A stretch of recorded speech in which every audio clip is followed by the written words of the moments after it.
What if Hitler rose again to become an even more powerful, corrupt, and oppressive leader than before? It's a thought that sends shivers down your spine, and it's the plot line of the 13th Cohort, a military-themed thriller with twists and turns that will keep you in suspense and intrigued. Joining me now is author Ken Potty and Allison Kaufman, who inspired a character in this book. Ken, welcome back. Allison, nice to have you here. Thanks for having us. Thank you. So far, Ken, there are 3 books in this series, and kind of based on the experience of your own father. Correct. My dad was behind enemy lines in France during World War II at 17 years old, delivering radios to the partisans, Free French and key partisans, for part of Patton's fake invasion of Pas-de-Calais, which was also called Operation Bodyguard. And that's based on a true story that he told us in '99 to 2000. Really? That's great. And then I guess we had you on a while ago. We were talking about your books. This is the newest one. Where does the 13th Cohort kind of pick up? Well, the codename Sunny feeds into Mountains of Fire from the second the story ends on the folks that were part of Codename Sunny that had to flee France into Spain to escape back to Allied lines. 13th Cohort picks up when there's a secret mission that comes forward that the Allies have found the Spear of Destiny, which was the spear that pierced the side of Jesus when he was on the cross. Himmler actually owned the Spear of Destiny. Hitler had stolen it from a museum in Vienna and brought it to Wewelsburg Castle, where the SS kept it hidden. I see. There's a lot of adventure in this then. Correct. And it's the same past, present tense, where the past is to try to steal the spear, and the present has to deal with a problem in the mission that occurred at that time. Got it. And Allison, just chatting with you for a couple of minutes, I could tell you're a character, but yes. There is a character based on you in the book. How did this happen? Well, you know, it's really an honor. I got to meet Ken through his brother Dave, through Soundwaves, one of the magazines I write for down at the shoreline, which is music, and that ties into a radio show I do, Morning Mojo, on WCNI 90.9 FM, that I'm very proud of.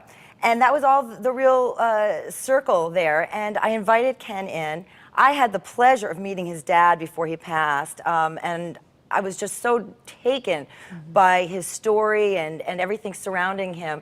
And one thing led to another, and Ken, after a show that he came in to sit in the studio with me, said, you know, would you mind if we followed this through and I put you in the story? And of course, well, who's going to say no to that? And it's quite an honor, especially now reading the book and seeing my true name on the pages, as well as my family. He was generous enough to incorporate my kids and even my dad, which was a real tribute. I'm really, really excited about. Would you say there are any other comparisons with the character and yourself?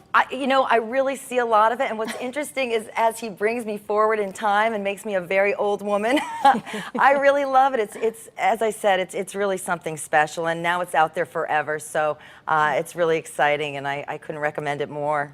Very good. And Ken, what's next for you? I have a hunch you're already writing something new.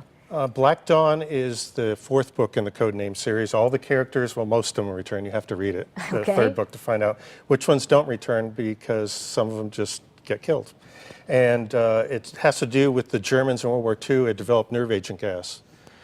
So I'm bringing that story forward to the present as well as the past, and what all the characters have to deal with in that storyline. And how do you get going with the writing? Do you just sit down and designate time, or is this something that comes to you at odd hours? How does it happen for you? You know, I hear these stories of these authors say you got to write 2,500 words a day and you have to be really strict about it.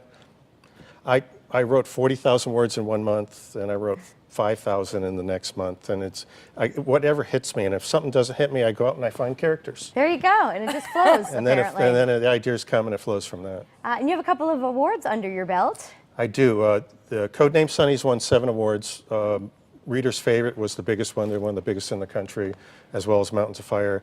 And I just found out yesterday that the 13th Cohort won in the NABE, which is the National Association of Book Entrepreneurs Pinnacle Awards out in Oregon. They've been around for 30 years, so that's a big honor for that book. That's impressive. Congratulations. What do you think? Maybe a movie, screenplay coming up next? Well, Wind Dancer Films out of LA, they did What Women Want and a couple of different movies and top TV shows, including Home Improvement, are looking to put 10 books in the Reader's Favorite contest into either movies or HBO specials or Showtime or something. So wow, could you imagine? Really that's awesome. I'm already thinking about the premiere dress in my head. There you go. You should be. That's great. Where can we find your books, Ken? You can find them on Amazon. They're with Kindle, Nook, as well as Amazon hardback and paper copies.